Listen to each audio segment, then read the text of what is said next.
May I come in sir? రామ్మా.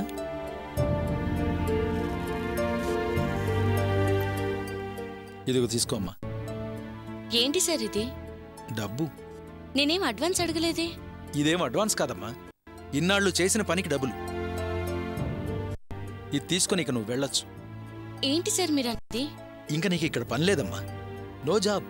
అదేంటి sir, ఎందుకలా అంటున్నారు? ఇంకా వేరేస్ కావాలన్నారు, నన్నొద్దంటున్నారు. నేనేమైనా తప్పు చేశానా? నువ్వేం తప్పు చేయలేదమ్మా, తప్పంతా నా వల్లే జరిగిపోయింది. నువ్వు మాధవరావు కూతురని తెలియక జాబ్ ఇచ్చాను, అది నా తప్పు.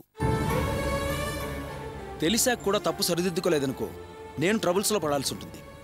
ఆ ట్రబుల్స్ నాకు అవసరం లేదు. దయచేసి తీసుకుని వెళ్ళిపోమ్మా. సార్, నేను ఇక్కడ పని చేయకూడదని మా నాన్నగారు ఏమైనా చెప్పారా? నువ్వు పలానా అని తెలియక నేను పనిలో పెట్టుకున్నావు. ఆయన నేను రెస్టారెంట్లో చూశాక నాకు వార్నింగ్ ఇచ్చారు. నాకెందుకమ్మా ఈ రిస్క్? సార్, ఇది చాలా అన్యాయం సార్. నేను లవ్ మ్యారేజ్ చేసుకోవడం మా నాన్నగారికి నచ్చలేదు. ఆ కోపంలో నా మీద ప్రతీకారం తీర్చుకోవడానికే మీతో ఏదో అనుంటారు. అందుకని మీరు నన్ను పనిలో నుంచి తీసేయడం న్యాయమా సార్? చూడు రేవతి, మీ నాన్న గురించి నీకేం తెలుసో నాకు తెలీదు, కానీ మీ నాన్నతో పగ పెట్టుకొని మేం పనిచేయలేం. దయచేసి వెళ్ళమ్మా. సార్, నువ్వేం చెప్పద్దు, నేనేం వెళ్ళలేనమ్మా. ఓకే సార్, ఈ పని కాకపోతే ఇంకో పని. నిజమే, కానీ ఇక్కడ మాత్రం కుదరదు. ఇక్కడంటే ఇక్కడ కాదు, ఈ సిటీలో నిన్నెక్కడా పనిచేయనివ్వరు. నువ్వు సొంతంగా ఏమైనా చెయ్యమ్మా, అదైతే ఆయన ఏమీ చేయలేరు.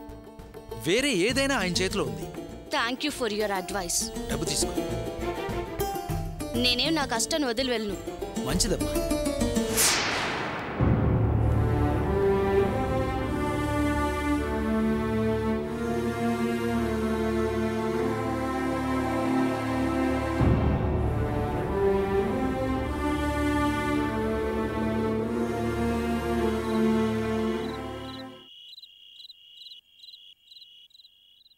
ఏంటమ్మా నువ్వు చెప్పేది, నిజమేనా? అబద్ధమాడాల్సిన కర్మ నాకేం పట్టిందిరా? ఆ రోజు నువ్వు చేసే పని ఏంటి అంటే ఏముంది ఏదో హోటల్లో కూర్చొని రాసుకున్న పని అంతా లేదా? ఇవాళ తెలిసింది ప్లేట్లు పెట్టడం, ఎంగిల్ ప్లేట్లు ఎత్తడం అని. అవ్వ అవ్వ అవ్వ, ఇది చేసే పని మన వాళ్ళు ఎవరైనా చూసుంటే మన పరువు మర్యాదలు మంట కలిసిపోయాయి కదరా. భాగ్యం, నువ్వు అలాంటి దిగులేమీ పెట్టుకోకు. నాకు తెలిసినంత వరకు నీ బంధువులు కానీ నా బంధువులు కానీ ఆ హోటల్కి వెళ్ళి తినే స్తోమతలో ఎవ్వరూ లేరు. Don't worry. నువ్వు మాట్లాడకయ్యా, నాకు తిక్కరేగిందంటే మొగుడు వారు కూడా చూడను. ఎందుకమ్మా అయిన దానికి కాని దానికి అలా టెన్షన్ పడతావు? అదేం గౌరవం తగ్గ పనేం కాదు. అలాంటి హోటల్స్ లో అలాంటి పని చేయడానికి వేరే స్పెషల్ కోర్సులు, ట్రైనింగ్లు చాలా ఉంటాయి. అది చాలా ఖర్చుతో కూడుకున్న చదువు, తెలుసా? దాన్నే హోటల్ మేనేజ్మెంట్ కోర్స్ అంటారు. ఏరా, నీ పెళ్ళం చేసిన పనిని నువ్వు సమర్థించాలని చూస్తున్నావా? అరే, అది ఇంట్లోనే తిన్న ప్లేట్ తీయకుండా ఉండాలని నేను చూస్తుంటే హోటల్కి వెళ్ళి ఎవరో తిన్న ఎంగిల్ ప్లేట్లు ఎత్తడం ఏంట్రా? రాని, ఇవాళ దాన్ని ఏం చేస్తానో చూడు. ఏమిటే భాగ్యం, ఓ ఆడపిల్ల గౌరవంగా కష్టపడి సంపాదించడం నీకు నచ్చట్లేదా? గొప్పింట్లో పుట్టిన పిల్ల, ఆ అమ్మాయి ఏం బాధపడకుండా ఈ కుటుంబం కోసం 4 రాళ్లు సంపాదించుదామని కష్టపడుతుంటే నువ్వేంటే ఏదో జమీందారీ వంశంలో పుట్టినట్టు పెద్ద పెద్ద డాంబికాలు పలుకుతున్నావు. అవునే, ఏదో పరువు, ప్రతిష్ట, గౌరవం, మర్యాద అంటున్నావు. ఇదిగో నీ ముద్దుల కొడుకు చేసిన పనికి ఫ్యామిలీ మొత్తం పోలీస్ స్టేషన్లో నానా అవమానాలు పడ్డాం. అప్పుడు పోలేదా ఈ కుటుంబ గౌరవం? అది కాదయ్యా, పని చేస్తుంది, సంపాదిస్తుంది కాదన్ను. కానీ ఇలా అబద్ధాలు చెప్పి అబద్ధం పని చేయాల్సిన అవసరం ఏమొచ్చింది దానికి? ఇవాళ ఈ విషయంలో అబద్ధవాడి మనల్ని మోసం చేసింది, రేపు మరో విషయంలో ఇలా అబద్ధాలని మోసం చేయదని నమ్మకం ఏంటి? అసలు దానికి ఎంత ధైర్యం ఉంటే ఇలా చేస్తుంది? రాగానే దాని చెంప పగలగొట్టి అత్తగారంటే ఏంటో దానికి చూపిస్తాను. అసలు నన్ను నేను అనుకోవాలి. నా కూతురు కన్నా ఎక్కువగా దాన్ని నెత్తినెక్కించుకున్నాను, అందుకే దానికి లెక్క లేకుండా పోయింది. రాని, దాని సంగతి చెప్తాను రాని. ఏమే భాగ్యం, గుండె మీద చేసుకుని ఒక్క నిజం చెప్పే. ఏనాడైనా ఇంటికి వచ్చిన ఆడపిల్లని కన్న కూతురు కంటే ప్రేమగా చూసుకోవాలని అనుకున్నావా? ఏదో డబ్బున్న అమ్మాయిని ప్రేమించి మన వాడు పెళ్లి చేసుకుని ఇంటికి వచ్చాడు. ఇవాళ కాకపోయినా రేపైనా ఆ అమ్మాయి పుట్టింటి వాళ్ళు ఈ అమ్మాయిని ఆదరించి ఆస్తి కూడబెడతారు. అది కాస్త అనుభవిద్దామని ఆశపడ్డావు, కానీ ఏం జరిగింది? ప్లేటు బోర్లా పడేటప్పటికీ ఇప్పుడు గౌరవం గాడిద గుడ్డు అంటున్నావు. ఏమే భాగ్యం, నీ గురించి నాకు కొత్త, నా గురించి నీకు కొత్తటే. ఆహా, సూపర్ నాన్న, ఎంత కరెక్ట్ గా చెప్పారు. ఈల వేయాలనిపిస్తుంది, క్లాప్స్ కొట్టాలనిపిస్తుంది. ఏంటే సూపరు? చాలా ఎక్స్ట్రాలు చేస్తున్నావే. ఏలేస్తుందంట ఏలా. నోరు మూసుకొని కాముగా కూర్చోవే. ఓవర్ చేస్తే జల్ల తగులుతుంది, జాగ్రత్త. లేస్తుంది చెయ్యి బాగానే లేస్తుంది. ఏది ఆ లేచిన చేత్తోనే బస్ పాస్ కి డబ్బులు అడిగాను, ఇవ్వు. నోరు మూసుకొని కామ్గానే ఉంటాను. బస్ లేదు, డబ్బులు లేవు. కాలేజ్ కావాలంటే నడుచుకొని వెళ్ళు, లేదంటే మానేయ్. ఏదో మమ్మల్ని బ్రతికించడానికే కాలేజ్కి వెళ్తున్నట్టు అలా మాట్లాడతావేంటి? రేవతి కాలేజ్కి వెళ్ళి చదువుకుంటుండేది, అది చెడగొట్టావు. ఇప్పుడు నన్ను మానేయమంటున్నావు. తనకి కనీసం హోటల్లో సప్లైర్ జాబ్ అయినా దొరికింది, నాకది దొరకదు. చదువు మానిపించేసి ఏ కొలిపెనకు పంపించాలనని ఆశ. ఏంటి మాటకి మాట ఎదురు చెప్తున్నావు? నా సంగతి తెలుసు కదా, ఒక్కటిచ్చానంటే. ఏంట్రా ఆడపిల్లని కూడా చూడకుండా అలా చేయెత్తుతావు? వచ్చిందిరా.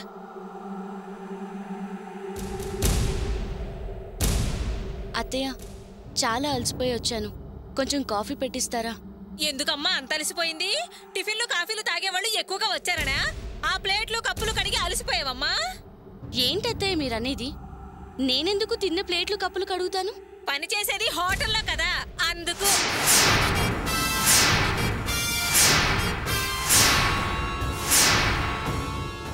నేను హోటల్లో రిసెప్షనిస్ట్ని.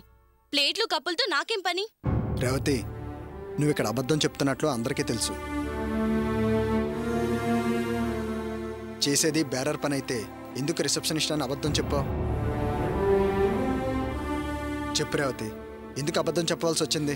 ఏంట్రా కుటుంబ గౌరవాన్ని మంటగలు వచ్చిందంతో ఆ మాటలను బతిలాటాలను? ఏమే, నీకెంత ధైర్యం ఉంటే ఇలాంటి పని చేస్తావే? మా ఇంటి ఆడపిల్ల హోటల్లో కనీసం కాఫీ తాగడానికైనా వెనక ముందు ఆడుతుంది. అలాంటి కుటుంబంలోకి వచ్చిందనివి ఏకంగా హోటల్లో సర్వర్ పని చేస్తున్నావే? ఎవరైనా ఎరిగిన వాడు చూస్తే ఏమనుకుంటారే? ఎంగిల్ ప్లేట్లు కడగడానికి కోడల్ని ఎంత బాగా పంపించామని నలుగురు నవ్వుకోరు. మా వాడిని పెళ్లి చేసుకుని మా ఇంటికి వచ్చి నెల రోజులు కూడా గడవలేదే, అంతలోనే మమ్మల్ని ఏమార్చి మాకు అబద్ధాలు చెప్పి ఒక పని చేస్తూ ఇంకో పని అంటావా? రేపు ఏ పనులు చేస్తూ ఇంకా ఇలా ఎన్నెన్ని అబద్ధాలు ఆడతావో ఎవరికి తెలుసు? ఇదేనా మీ అమ్మా నాన్న నిన్ను పెంచిన పెంపకం? కుర్చీలో కూర్చొని చేసే పని, కాగితాలు రాసుకునే పని అని మా చెవులకు తాటాకులు కడతావా? ఇలా అబద్ధాలు చెప్పడానికి నీకు మనసు ఎలా ఒప్పిందే? అయినా నిన్ననాల్సిన పనే ఉందే, అబద్ధాలు ఆటో నీకేమైనా కొత్త? కన్నవాళ్ళకే అబద్ధం చెప్పి మోసం చేసిందానివే నువ్వు.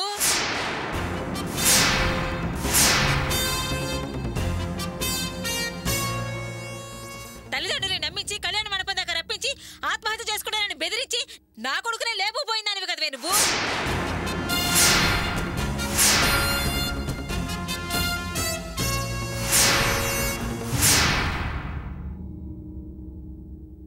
అందుకే అంటారా పెద్దలు, ముందు జాతకాలు చూసి ఆ తర్వాత పెళ్లిళ్ళు చేయాలని. అదే చేసుంటే ఇలా జరుగుండేదా? వద్దు వద్దు అని నెత్తినోరు బాతుకున్నాను, వెళ్ళలేదు. నువ్వే కాదు, ఇదిగో నేను కూడా వెళ్ళలేదు. పిల్ల చూడడానికి అందంగా ఉంది, డబ్బుంది అని ఆశపడి వెంటబడి మరీ పెళ్లి చేసుకున్నావు. అందుకే అది లెక్క లేకుండా ప్రవర్తిస్తుంది. చాలే ఆపండి.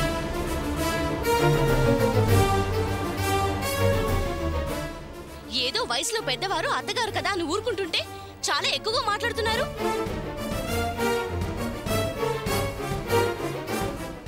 ప్రేమించి పెళ్లి చేసుకుని నేను మీకు చేసిన అన్యాయం ఏంటి? నా వల్ల మీకు పోయిన కుటుంబ గౌరవం ఏంటి? హోటల్లో పనిచేయడం అంత పరువు తక్కువ పనా? కష్టపడి చేసే ఏ పని పరువు పోయేది కాదు, విలువ తక్కువైంది కాదు. ఏ పని చేయకుండా కూర్చొని తినడం పరువు తక్కువ, విలువ తక్కువ.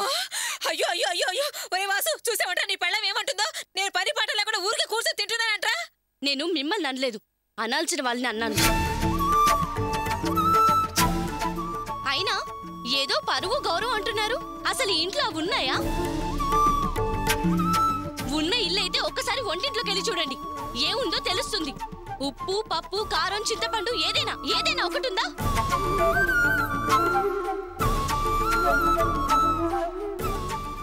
ఇంతకాలం గోపీబావ సంపాదించి పెట్టారు, శుభ్రంగా తిన్నారు. ఇప్పుడు ఆయన వేరే కాపురం పెట్టారు, ఇక్కడ అన్ని నీల్, టోటల్ గా ఖాళీ. పైకి మాత్రం గౌరవం చెప్పుకోవడం తప్ప.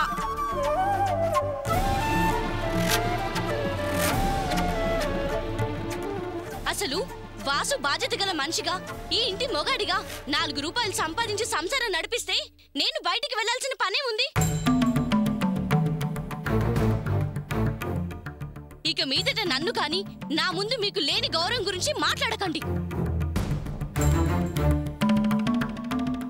మా అమ్మా నాన్న నన్ను చాలా గొప్పగా పెంచారు.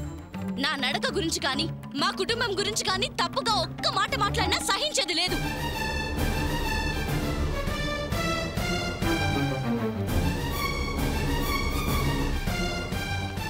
ఇదిగోండి, తీసుకోండి.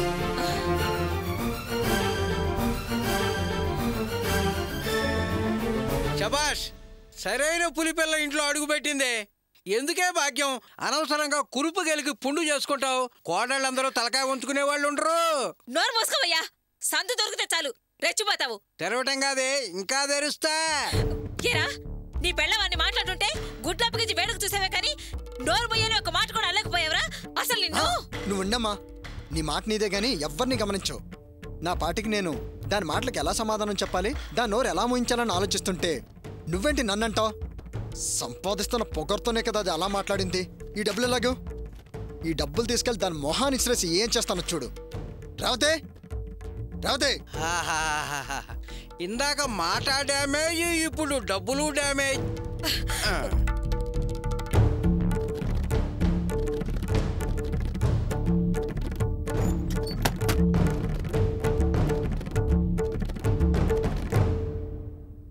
ఏంటి, మీ అమ్మ పంచాయతీ అయిపోయింది, ఇప్పుడు నువ్వు గొడవ పెట్టుకోవడానికి వచ్చావా? నా గురించి నా కుటుంబం గురించి ఎలా మాట్లాడిందో విన్నావు కదా. నేను మా ఇంట్లో ఎలా ఉన్నానో ఎలా పెరిగానో నీకు తెలుసు కదా. నేను ప్రేమించి పెళ్లి చేసుకున్నందుకు నాకిదంతా శిక్ష. మై డియర్ రేవతి, ప్లీజ్ కూర్చో. రేవతి కూర్చో, కూర్చోమన్నానా? మై డియర్ రేవతి, నేను వచ్చింది నీతో గొడవ పడ్డానికి కాదు, ఓదార్చడానికి. నిన్ను ఓదార్చడానికే డియర్. మా అమ్మ అన్న మాటలు నాకు చాలా బాధ కలిగించాయి. ఆమె చాలా కోపం వచ్చింది. కానీ ఏం చేస్తాం చెప్పు, కన్న తల్లి కదా. పాపం నా కోసం వాడితో గొడవపడి వాడిని వేరేగా చేసేసింది. ఇప్పుడు నేను కూడా గొడవ పడితే ఆమె మనసు బాధపడదా చెప్పు? అందుకే నిన్ను సపోర్ట్ చేస్తూ మాట్లాడలేకపోయాను. అలసిపోయి వచ్చాను. కాఫీ ఇవ్వండి అత్తయ్య అని రాగానే అడిగావు కదా. లేగు, అలా బయటికి వెళ్ళి మంచి ఫిల్టర్ కాఫీ తాగేసొద్దాం. నేనేం రాను. What Revathi, why your feeling so bad?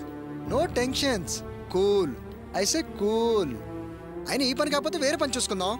ఇక నేను ఏ పని చేయను.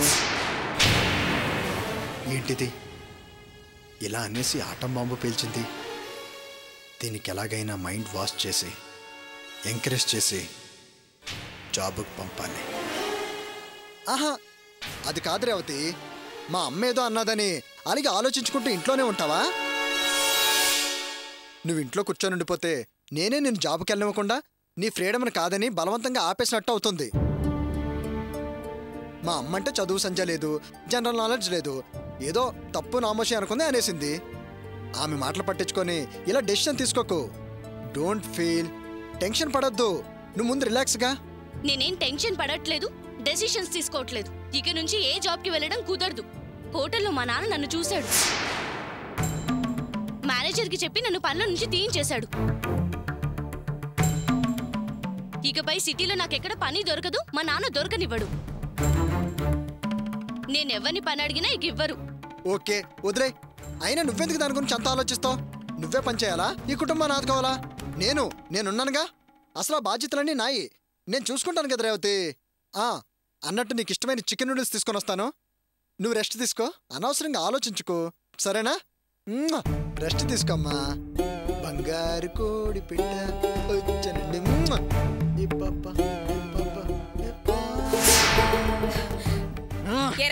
నిన్ను కూడా మర్యాద లేకుండా దులిపేస్తుంది. ఏంటి అది దులిపేది? లోపల ఒక్కటిచ్చా, దెబ్బకి షాక్ అలా నిలబడిపోయిందంతే. అమ్మా నువ్వు ఇంకప్పుడేం మాట్లాడకమ్మా. ఎరా కొమ్మ తీసి కొట్టావా? మరి కొట్టకపోతే వదిలేస్తారా? మాతృదేవో భవ అన్నారు. ఇలాంటి అమ్మని తిడితే వదిలేస్తారా? నిన్న కాక మొన్న వచ్చింది. ఎంతవరకు ఉండాలి అంతవరకు ఉండని బాగా వార్నింగ్ ఇచ్చా. అమ్మా నేను అలా హోటల్ వరకు వెళ్ళొస్తానే. హోటల్ కా ఇప్పుడు ఎందుకురా? అదేనమ్మా, ఆ హోటల్ మేనేజర్ని కలిసి నన్ను అడగకుండా అసలు ఆడవాళ్ళకి ఉద్యోగం ఇవ్వడం ఏంటి, మ్యారేజ్ అయిన లేడీస్కి జాబ్ ఇచ్చేటప్పుడు హస్బెండ్ అడిగే పని లేదా అని అడగవలసిన 4 మాటలు అడిగేసి కడిగేసి వస్తా. వస్తానమ్మా. ఏమిటే భాగ్యం, వాడు చెప్పిన మాటలన్నీ నమ్మేవా? అసలు లోపల ఏం జరిగిందో ఒక్కసారి ఊహించవే. నువ్వు నోరు మూసుకోవయ్యా. వాడేంటో నాకు బాగా తెలుసు. బాగా తెలుసు. ఇలా వెనకేసుకు రావటం వల్లే నా కొడుకో అనటం వల్లే వాడికి బద్ధకం పెరిగి సోంబేరిలా తయారయ్యాడు. మంచితనానికి మారుపేరే గోపి వాడిని ఆ రోజు కొట్టిన దానికి, మనసు ఇరిచేసిన దానికి, వాడికి పెట్టిన బాధలు అన్నిటికీ అనుభవించాలిగా. అనుభవించు.